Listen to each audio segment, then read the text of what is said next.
Video and parole is called back to order. The time is 12:23. Our next case is Mr. Onje Washington. Mr. Washington, if you would please give us your full name and DOC number. Onje Washington, 355-276. Thank you, Mr. Washington. Let me explain our process to you. First, I'm going to read some information into the record, and the board is going to conduct a parole interview. At the appropriate time, we will allow the participants who've indicated they wish to have input to speak. You have listed, or at least listed on your sheet, as 4 people to speak on your behalf. We only allow 3. Now, you've got 2 cousins, your father, and someone from exit 318 reentry. Who would you like not to speak? They're here and they'll observe, but only 3 people will be allowed to speak. You have 2 cousins. One of the cousins maybe you could check out, but that's up to you. I'd rather have not let my cousin Freeshay Douglas speak, and Okay. Have Miss Pat from the 318. All right. Well, the persons here to speak on your behalf is Oscar Washington, Terry Ellis, and Pat Williams. Also present, but not speaking, will be Fresha Douglas, Alicia, and Tabias Brown, who is your son, I believe. Yes, sir. Here to speak in opposition is Cortez Davis, Cameron Davis, and Alicia Davis. At the end of that hearing, you'll have an opportunity to say whatever you'd like to say to the board, give a brief statement, and then we'll vote. You understand our procedure, sir? Yes, sir. Okay. This is the case of Onje Washington, DOC number 355-276. His date of birth is December the 5th of 1975. He's classified as a first felony offender. He has a parole eligibility date of July 14th of 2020, an adjusted good time date of January the 21st of 2032, a full term date of October 16th of 2071. He is currently serving 78 years on the charges of manslaughter and attempted second-degree murder. Mr. Washington, is that fairly accurate? Yes, sir. I think you misread about my parole hearing. It was January the 4th, 2021, my first hearing date. Yeah, that's right. That's right. 1/4/21. Oh, okay. All right. Okay. Your case has been assigned to Ms. Bonnie Jackson. Would you please answer any questions she might have? Yes, ma'am. Yes, sir. Good afternoon, Mr. Washington. Good evening, Ms. Jackson. How are you doing? I'm all right, a bit nervous, but I'm confident that I've worked hard over the last 29 years. And I'm prepared. We'll get to that. You're 48 years old? A few months shy, yes, ma'am. 47 at the moment. Okay. And you've been incarcerated for approximately 29 years? Yes, ma'am. So you were how old when you committed this crime? I was 18 years old, 18 years and 18 and a half years old. Just made my 18th birthday, and it was July when the crime could happen.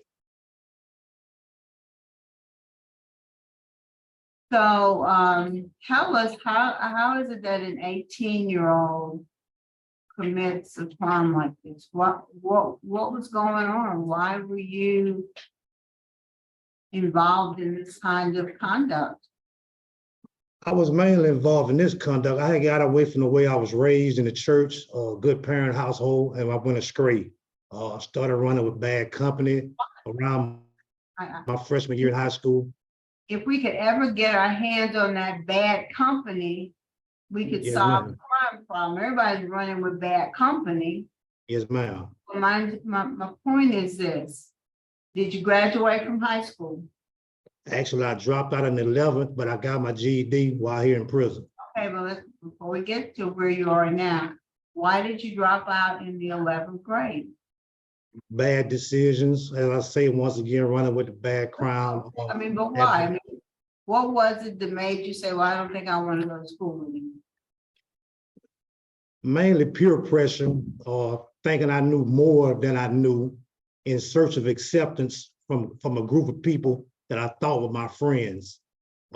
Seeing, rubbing shoulders with bad behavior, bad activities throughout the neighborhood, and just a lot of misguidance.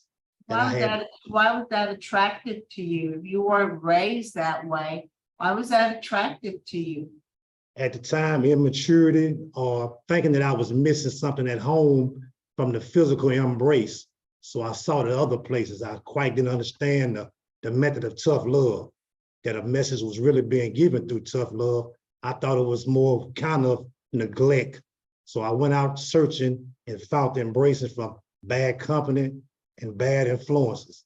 So that's the whole makeup of that. While I was in school, I did real well. I excelled, I passed the LEAP exam, all of this. Just that bad influences, bad decision overweighed that. I had a problem with anger that kept me in fights in school. So eventually there was a mixture of me losing interest for very bad reason, and administration getting fed up with me. All right.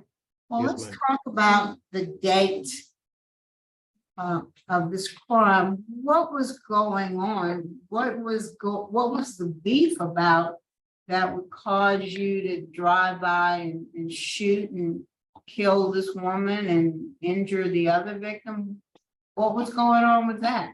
Yes, ma'am. In answering this, in my response, I'm not trying to remove any responsibility from me. I actually was, my co-defendant and Mr. Rawls had previously had a fight and engaged in an unpaid drug debt. So that was about 2 weeks prior to all this, that involved a few days of shooting and fighting back and forth.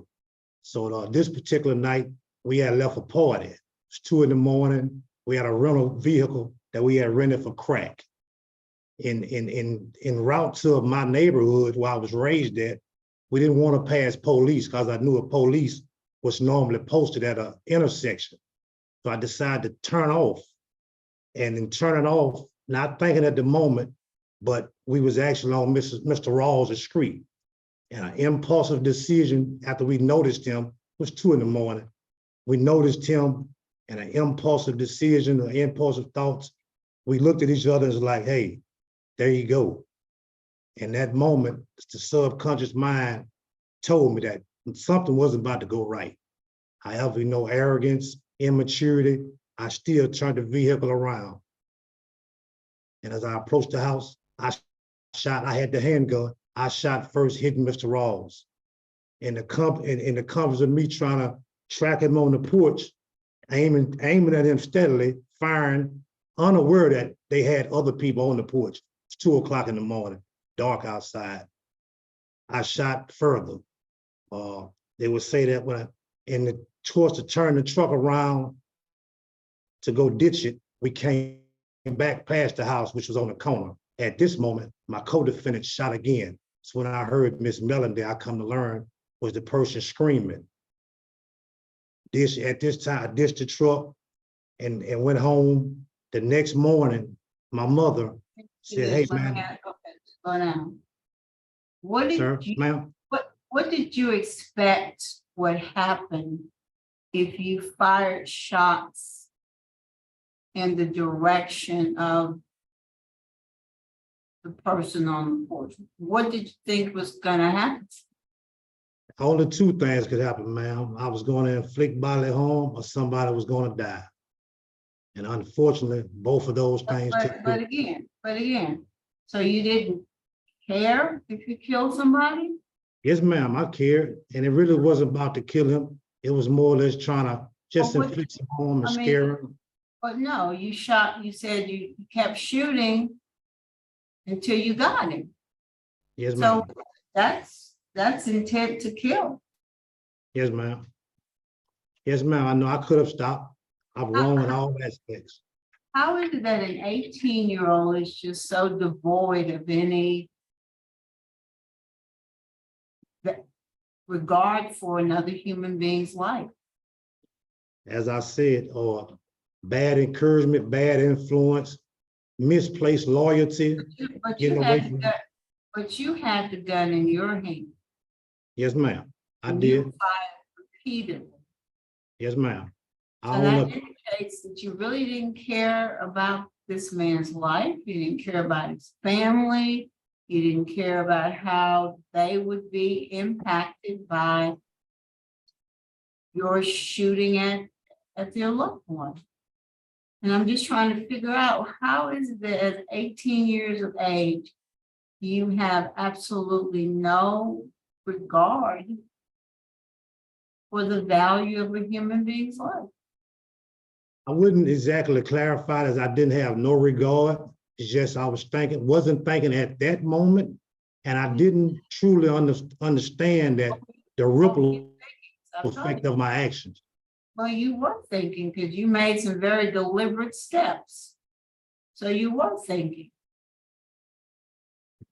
Now, your thinking may have been war, Yes, ma'am. but you were thinking. So, what happened to your co-defendant? My co-defendant received 7 years. He did 3 years and went home. And one co-defendant never received a day in jail.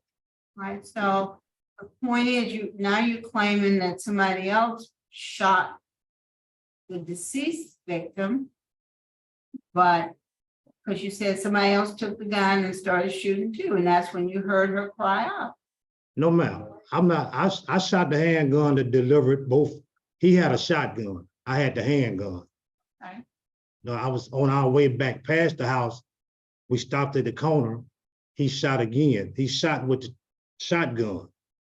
I had the handgun that inflicted the deceased wounds as well as the injured wounds. All right, and thank you for clearing that up for me. So let's fast forward. You've been in jail 29 plus years. Obviously, you've got a lot of opposition. The entire Caddo Parish Court and law enforcement community, although it's a standard practice for Caddo to oppose all parole and pardon requests. The family of Miss Davis, and also the family of the intended victim who was actually shot in the shoulder, he is opposed also. You need to be aware of that. Yes, ma'am. I've looked at your prison record. You have had 55 write-ups. Yes, ma'am. This is a lot, but I do know that your last write-up was in 2015, and it was a 30. Oh, you remember that write-up, and can you tell us what that was about? Yes, ma'am. 30, that was involving me trying to defuse a situation between two guys that I knew. If you notice, the write-up was Mr. Hongo and Mr. Leon. There was a dispute about a fan. And I had been brought into it, asking me to speak with Mr. Leone, thinking he was so. In the course of me trying to explain to Mr. Hongo that this was not the guy that was moving the fan. You shouldn't be mad with him. Your anger should be at the guy, or at least you should speak with the guy who you know that is using the fan. So I diffused the situation. A little time later, another argument infused. I diffused that situation. Mr. Hongo allowed me to say that, hey man, well, let your friend know that that's under the water. We've gone past that. We're still. So I diffused the situation. However, when I was away from the compound at my work detail, Mr. Hongo caught offender Leone asleep and beat him, assaulted him with a lock. So after a prison investigation, and they learned of the previous conversation of me trying to defuse the situation, due to me getting a little loud when I was talking to Mr. Hongo, I was given a 30-0, which is a loud and boisterous talking, even if a fight doesn't occur. So actually, the write-up clearly states that I told offender Hongo not to mess with offender Leone, and he worded to me that he was going to mess with offender Leone. So that was my involvement in that case, in that situation. I see that you lost 177 days of good time. Yes, How- ma'am. How did you end up losing that much good time?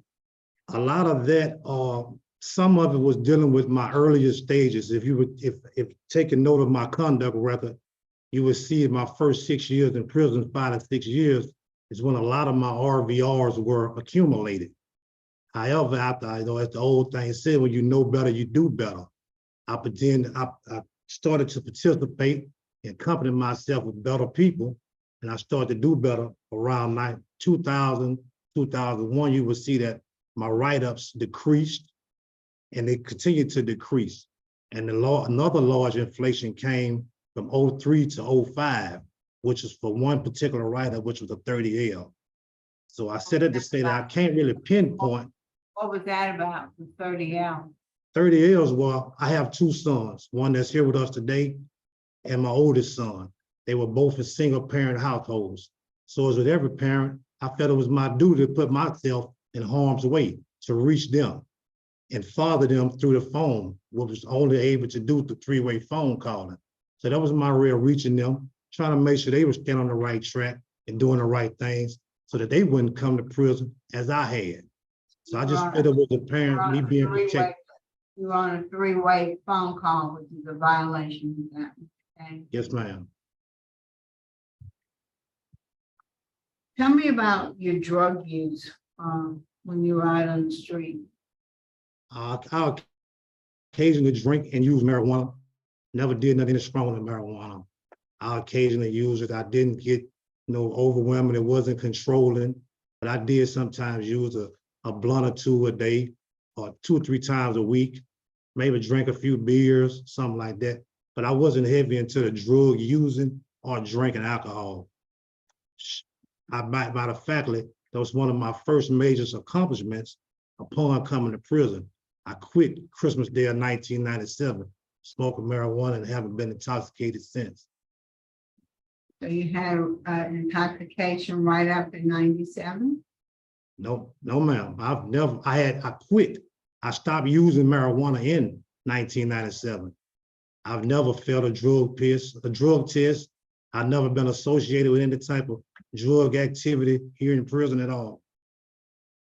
Well, let's talk about some of the programs that you've taken. You got your GED. You indicated that you were, Yes, proud that you had accomplished getting the GED. yes, You did Celebrate Recovery, which is and so if you didn't have a drug issue, how did you end up in Celebrate Recovery? But 12 Celebrate Recovery is a 12-step based program, not necessarily aimed at drugs. It's aimed at any hurts and hangups that we might have in our life that continues to dominate us. So that could just be bad behavior or, struggle with child abuse, sexual abuse, any addiction. And we have to learn to accept our hangups and hurts and acknowledge that, and then realize we need a power greater than us to What did you learn about yourself in Celebrate Recovery? I learned about myself that you can't lean on your own understanding and your own strengths, because sometimes you just don't have the power to overcome things that are What were your hurts? What were your hurts and anger? My hurts and anger was, I guess, feeling lonely. I guess lust led a lot of things in my life. Just being lonely, making bad decisions or triggers, anger for sure, letting those small things. So being in Celebrate Recovery helped me recognize those things and seek out through prayer and just other people to be confident to gain hope that I can overcome those things. What's the Tyrol Leadership Program? The Tyrol Leadership Program is a program that teaches you to accept the labels that may be put on you, to recognize who's pushing you and who are your true supporters. It also enables you to be able to reach other people that might have disabilities and not on your level of intellect. So it teaches you how to be able to reach each individual and bring the best out of them. The ambassador of hope for the hopeless. Always willing to learn something novice. Let's talk about victim awareness. You took victim awareness, is that correct? Yes, ma'am. Talk As I, about that. as I said, through maturity, I learned to give thought to others, let my actions and my words not affect or bring others down. But taking victim awareness really enlightens you about your actions and the ripple effect it has, not only on the victims or people that you're directly dealing with. What was your personal biggest takeaway from victim awareness? To have empathy, to be filled with empathy, and always regard the next person's feelings and govern my actions so that it won't have a negative effect on the next person. So my biggest takeaway would be empathy from victim awareness. Well, what about Miss Davis and her family? Miss Jackson, this case, not only did I hurt the victims and take away from them their mother, me and the Davis family were actually friends. I had a relation to Mr. Rawls only through running the street in association. But me and Miss Davis, as she acknowledged in my first hearing, our lives intersect at this very day from many different angles. We were classmates. My son's mother and I and her were friends. Me and her brother ran the street and partied daily. So not only did I tear their lives apart, I tore apart a great friendship. So I'm highly affected, and I will always remain highly affected by the loss and the pain that I've caused the Davis family, as well as Mr. Rawls, because it was unnecessary, and I had no business being involved in that.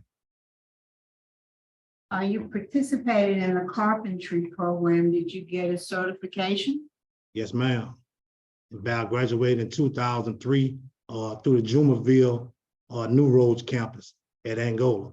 And what's your job at the prison right now? At this present time, I'm a Class A Level 1 trustee. How With one of the most. How long have you been a Class A trustee? At David Wade, I've been Class A trustee for 3 years, but prior to coming here in Angola, I was also statewide Class A trustee, driving tractors and holding other types of jobs, working for Prison Enterprise Road Crop. So what's your job, your specific job right now? At this moment, I'm a car wash attendant. I work at the service station, which is one of the most elite jobs, trustworthy wise. It's a lot of work, but you're allowed, and a lot of trust is extended to you because you're able to go, you deal with a lot of civilians, you wash a lot of employees' cars, which require you go in full detail in and out. So you have to have a lot of trustworthy placed upon you. I was looking at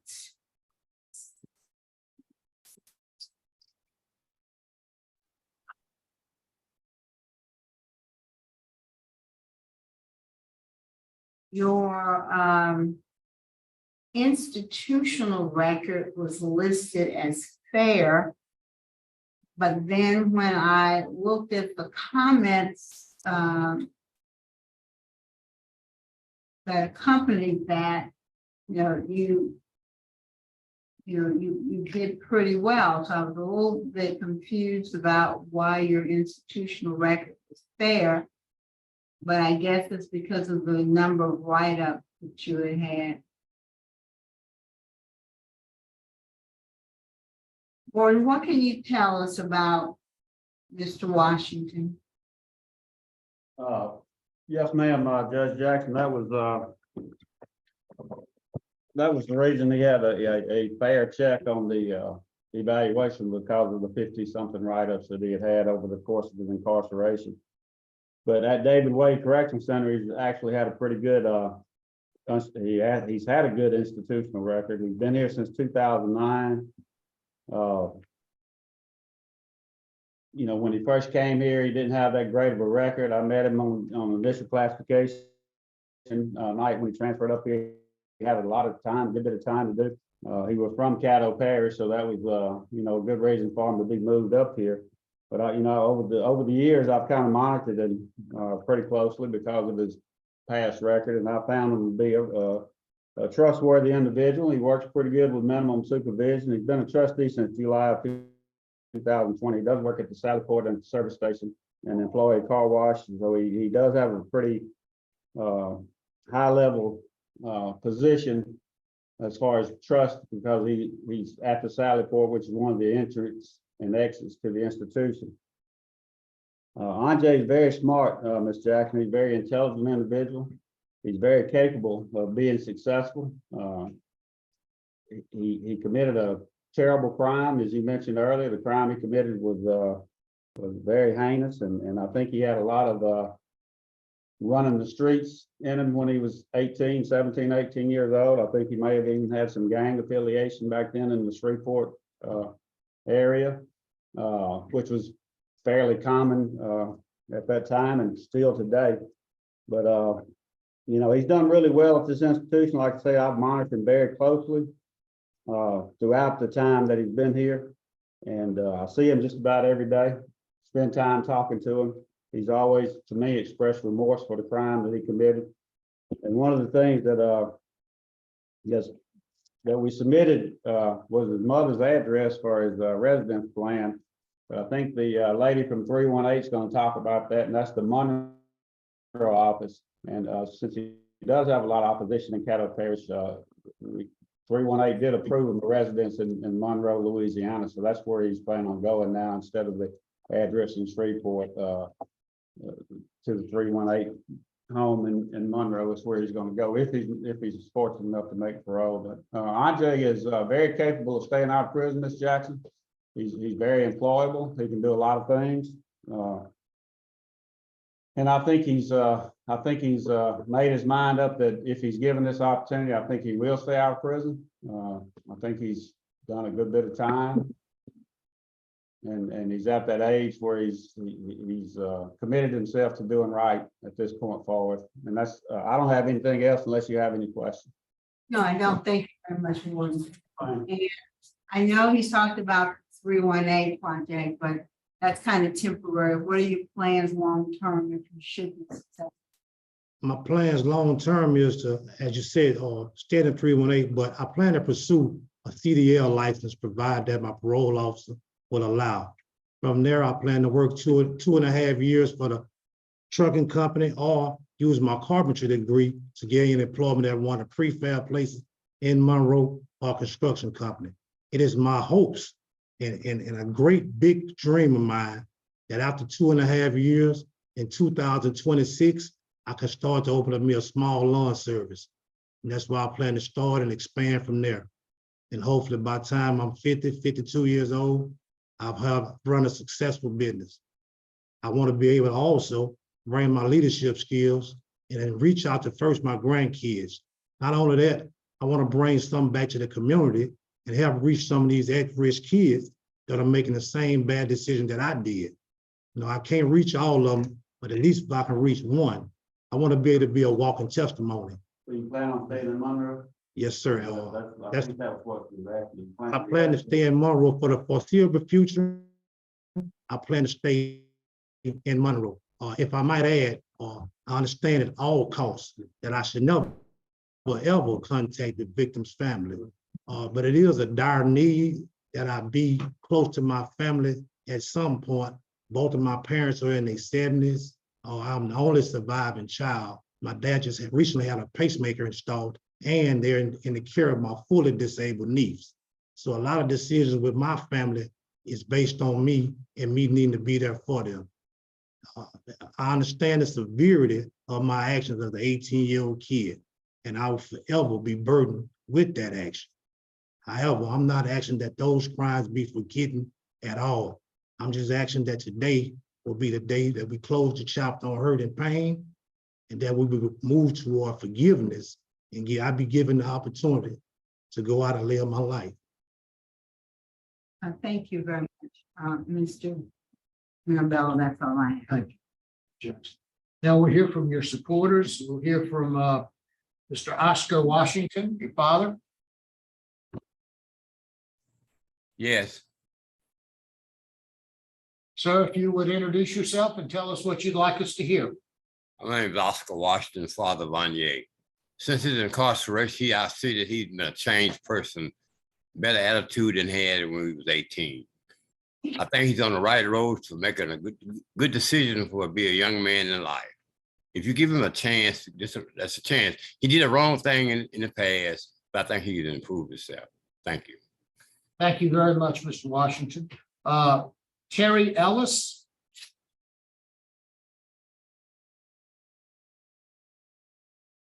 Mr. Ellis? Yes, my name is Terry Ellis. I'm Onje's cousin. How much time do I have? I don't want to go too long. 3 minutes, sir. 3 minutes? Okay. We come from a very large extended family. We have a family reunion every year. Just a couple of weeks ago, we had one in Baton Rouge, and Onje's mother is my first cousin. I'm 10 years his senior, so I've known him his whole life. Before I go any further, the overwhelming issue is the victim's family. Onje was raised in a very good family, a church-going family. And we're very sorry.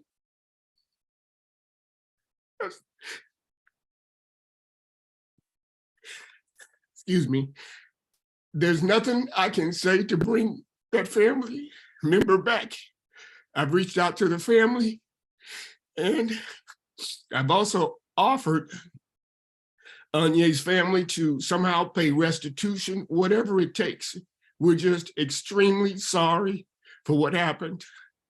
And if we can change things, we would.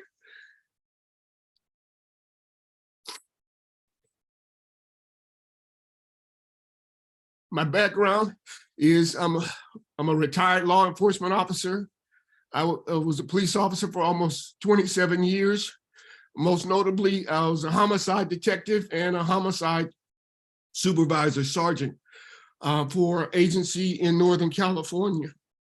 I moved from Shreveport, where I was born and raised, and I moved to the Bay Area in California. I've served in the military, the Air Force, and like Onje, I come from a very good family. He made some bad decisions and choices for which he has spent over half of his life in prison. I have confidence that once he's given parole, that he's going to go on the straight and narrow to build a life for himself and his family. I'll be there to support him financially and spiritually. I'm a licensed and ordained minister. I've been counseling him over the years, and I'm pleased with his improvement. We're just sorry, and there's nothing that we can say to the victim's family to bring back their hurt. They lost a family member, and for that, we are sorry. And we are prayerful that at some point we can do something else to make the healing process better than what it is. My heart goes out to the victim's family. I know the extended family members from when I was raised there and grew up there. My brother is best friends with one of the victim's relatives. So the families know each other very well. And it's extremely difficult that something as terrible as this has happened. So I'd like to thank you for hearing me. I apologize for getting a little emotional, but Onje was baptized at 7 years old. Just cut me off when you need to. He was baptized at 7 years old. He sang in the church choir. He played basketball for the church league, St. Mary Baptist Church, right there on 1460 Kenneth Avenue in Shreveport, which is very close to where the incident occurred, I understand. Another 10, 15 seconds, Mr. Ellis. Thanks a whole lot. We love our cousin, Onje, very much, and we pray that he will be released. Thank you. Mr. Ellis, I may have cut you off a little bit, but you certainly got your point across. Thank you very much. All right, thank you. Mm-hmm. Now we'll hear from Ms. Pat Williams with exit 318.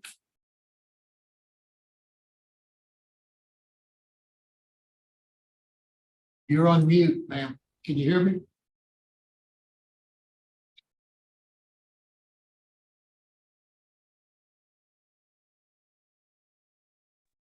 Okay, can you hear me now? Yes, ma'am, we can. Okay, I apologize. I'm unused to having to do it on my phone this morning. Okay. Again, thank you for allowing me to testify on behalf of the Exit 318 Reentry Program. I have spoken with Mr. Washington on a couple of occasions while he was at David Wade. I am aware of his charge. I am aware of the reports that he has had in the past. I'm also aware of the strides that he has made in becoming a better person. And often we hear people say that prisons are strictly punitive. And for the most part, they have been, but the Louisiana prisons have changed and it's become more about rehabilitating programs. And the information that I do have on Mr. Washington, he has focused on all of that. He has done 29 years, and the 318 program, if he's allowed parole, will help him with housing resources, clothing, employment, birth specifics. We partner with Easter Seals of Louisiana to make sure that he has any mental health counseling, grief counseling, trauma, substance abuse, mental health, because he's going to have a difficult time acclimating back to the community after being gone so long. That's where the 318 program comes in. Yes, the 318 program is for only 6 months, but in that 6 months, he's going to get the support he needs to be successful. And as Goodwill likes to say, once a Goodwiller, always a Goodwiller. He can always come back to Goodwill or the 318 program for resources. It's just that after 6 months, the program can no longer spend any money on him. I have been in contact with Brad Nolan. He is the Washington DOC Reentry Community Coordinator, and Monroe is willing to take him at the Washington District should the parole board grant him parole. Thank you very much, Ms. Williams. We appreciate your comments. Now we'll hear from the opposition. Cortez Davis. How you doing? Very good, sir. Please introduce yourself and tell us what you'd like us to know. Okay, my name is Cortez. He killed my mother. I wrote something down. I just wanted to read it to you all. Tomorrow, I'm sorry. Yes. Okay. Tomorrow marks the 29th year since my mother was taken from my family by a murderer on July 11, 1994. Today, he sits before the parole board hoping for an early release. The chapter will be closed for him, but the start of a new book will occur for me and my family. If he is released, I guess I can also add July 10th as another horrible day to the list of days filled with sadness and sorrow. In 1 month's time, on August 12th, my mother would have been turning 52 years old. I would like to think that she would be full of energy and life. After killing my mother and nearly killing my father, I have had a tumultuous life. Simply existing in this world is a struggle. At an early age, I learned that my life would be different from all of my peers because just about everyone grows up with at least a mother. My mother's death affected every aspect of my life, from where I lived, from how I grew up, from everything that I did in my life. My mother being taken away affected that. Just as his heinous, sadistic, heartless decision sent him to prison for a determined amount of years, I will forever be behind the bars of death that he built for my life. It is stomach churning to sit here and look at the man who played the largest influence in my life, expect to go free early and move forward with his life, while my mother's bullet hole-ridden body has surely dissolved to nothing. Normal daily activities such as shopping, visiting restaurants, or a walk in the park will now be filled with anxiety and fear. Fear of running into him. As he stated, he plans to move to Monroe. I have already started considering if I should discontinue my partnership with the University of Louisiana at Monroe Pharmacy School, where I currently help train future pharmacists. Growing up without a mother was definitely the most challenging aspect of my life, and even my good moments in life were affected and thought of, and he was one of the thoughts in my mind. I often wonder how my future kids will feel about when asked about their grandparents. As my wife no longer has parents, they won't have any grandparents at all. Thank you for that, Onje. The decision today not only affects this murderer, but every victim that was affected by his decision to kill my mother and leave behind 4 little kids. He sought blood and did not stop until he got it. He even doubled back and gave a second round of shots in his anger-filled drive-by. I do not have any memories of my mother. I don't even have pictures, but I know exactly how he looks. The murderer's family is able to see him, hear him, touch him. He's been able to watch his grandkids, his kids, and others grow and develop. My mother was murdered, so she never had the opportunity to do that. His family is able to speak about how meaningful it will be for him to come home, how his life can be productive, and how they can help. I can't do anything more than go to the cemetery, clean my mother's headstone, and put flowers on it. I sometimes sit and talk and just wonder, can she hear me? And is it true when we say someone is watching over us? So I just want to say, if this murderer is able to go free today, my life will be changed once again. I will not feel safe in Louisiana. The justice system would have failed yet another victim. I will not be able to sleep another peaceful night knowing that this monster who killed my mother is walking free. I will have to enact a plan to escape, move, try to decrease my chances of running to this monster of a murderer. It has never been my desire for him to serve more time. My only desire is for him to uphold his end of the commitment that I was forced into and at least serve his next 9 years that he has for early release, just as I have no choice but to serve a lifetime without my mother. Thank you very much, Mr. Davis. We appreciate your comments, sir. Thank you. Cameron Davis. Yes, sir. Good afternoon. Good afternoon, Mr. Davis. Would you introduce yourself, sir, and please tell us what you'd like us to know? Yes, sir. I'm Cameron Davis. I'm the youngest son of Melanie Davis. As you already know, tomorrow will make 29 years since my mother was tragically taken away from us. I'm 29 years of age, and until this day, I wish I could see her smile, hear her laugh, hug her, and feel her presence, but I can't. These past 29 years have been filled with anger, sadness, depression, and questions that I may never get answers to. Why did the offender pull the trigger when he saw my mother standing on the porch, knowing she was not his target? Why did the offender and his friends double back again as if the first time wasn't enough? How does he get another chance at life after taking away my mother's life? Melanie Davis was a beloved mother, daughter, sister, cousin, and friend. My mother doesn't get a chance to sit before a board explaining why she deserves a chance at life again.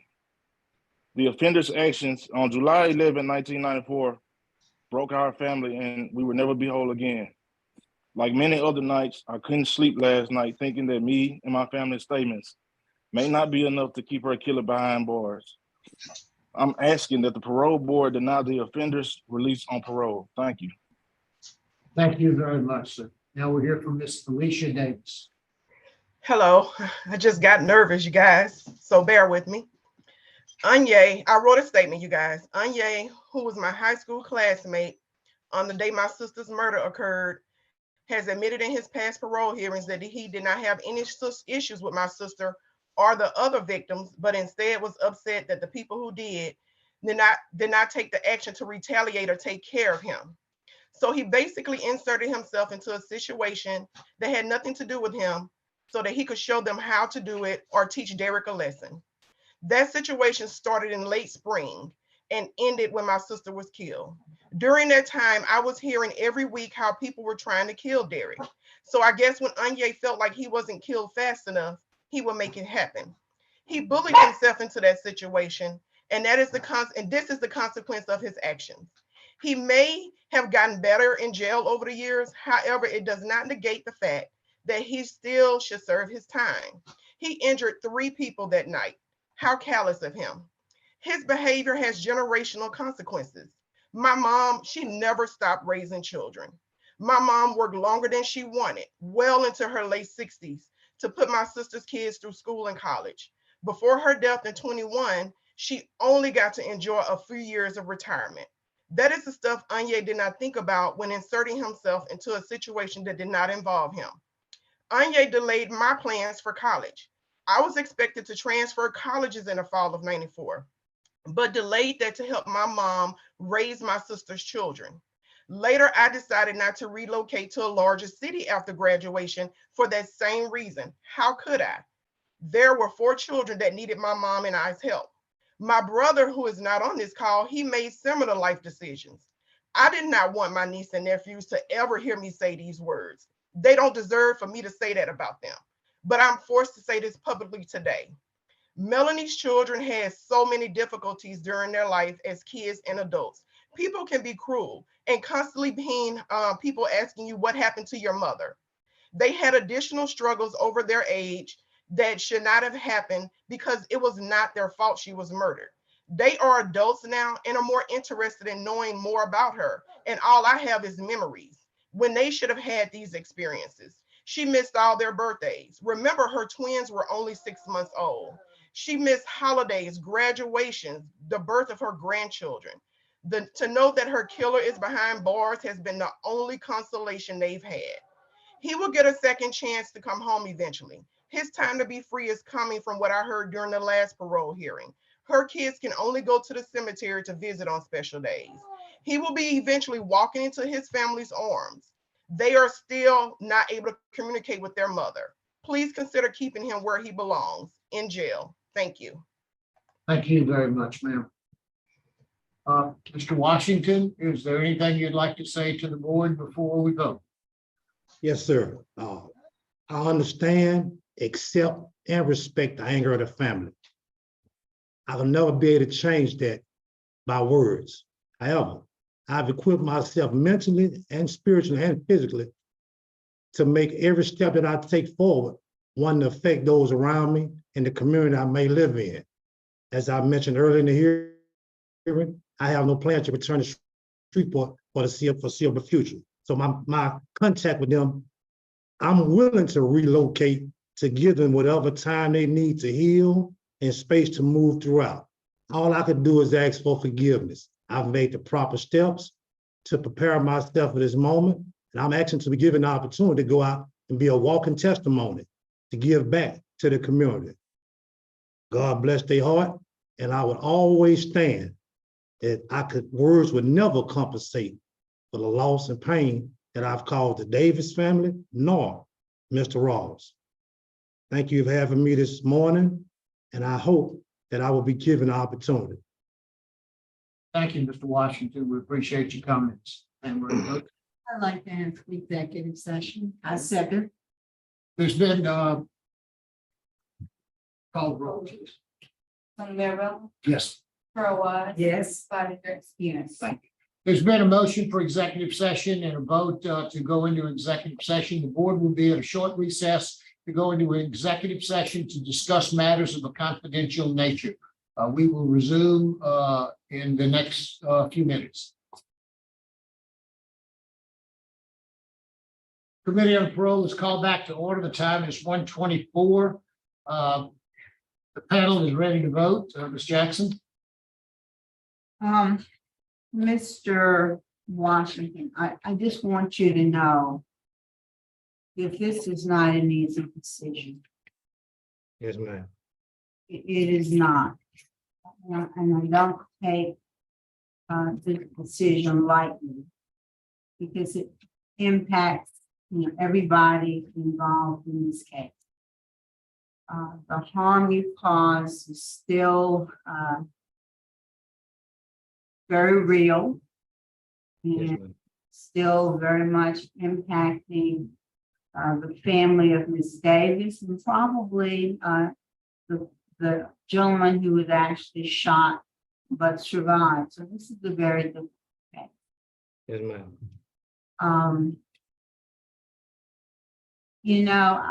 I look at the fact that at the time this crime was committed, you were 18 years old. Yes, ma'am. And very few of us are the same at 48 that we were at 18. Yes, ma'am. People have the capacity to change, to make better choices, and quite frankly, to grow up. your actions caused you to have to grow up in prison, Yes, which is ma'am. unfortunate because you came from a good family and you did have the opportunity to have made better choices. But you grew up in prison. Yes, ma'am. And your first years were pretty rocky because there's always an adjustment to prison, particularly for someone who is a teenager when they go into the prison system for a long period of time. But our role is to look at everything in the case, look at the facts of the crime, look at the harm, but also look at the person and look at whether or not that person has genuinely been rehabilitated. And as I look at your record, you have demonstrated growth and maturity. You have not had a write-up since 2015. There are very excellent comments about you from the warden. You have proven yourself to be trustworthy. You have been a trustee for a very long time. And you've taken programs that have helped you grow and mature. And when I take all of those things into consideration and I think about the fact that you were only 18 when this crime occurred, I believe that you have demonstrated a level of growth and rehabilitation that makes me comfortable to believe that you're not going to reoffend, that you have a capacity to become a contributing member of society. And so my vote today would be to grant your early release with the condition that you enroll in the 318 program, Yes, ma'am. that you have no contact whatsoever with the victim's family, and that you perform at least 8 hours of community service with at-risk youth a month. And so that's my vote, but I'm just one vote, Mr. Washington. Yes, ma'am. Thank you very much, Ms. Jackson, Ms. Wise. Thank you, Chairman. To the Miss Melanie Davis family, I have no words for what you all gone through at an early age. But I do want you to know that you are stronger than you realize. It's no cliche, you know, that what does not kill us makes us stronger. You guys are strong. You have done well over the years, and I appreciate you showing up today. I heard you. I did hear you. And I wish you well going forward, regardless of what happens today. I wish you well going forward because you are already on a great path. But to Mr. Washington, the system, the way it is set up, there is redemption. The law provides for it. It is lawful. Your hearing today was lawful. And we're not giving you anything. You earned it. You worked. Yes, ma'am. You made some changes. You're not that 18-year-old person that committed the crime. The comments from the warden's evaluation over your work, you had to humble yourself. You've had to not say what you wanted to say. I know you've had to do that over these years, over these almost 29 years. I voted for you in January of 2021, and I vote for you again today. My vote is to grant because of the comments from the warden. Again, your good adjustment and your transition plan with the exit 318. Best wishes to you, sir. Yes, Thank you, Ms. Wise.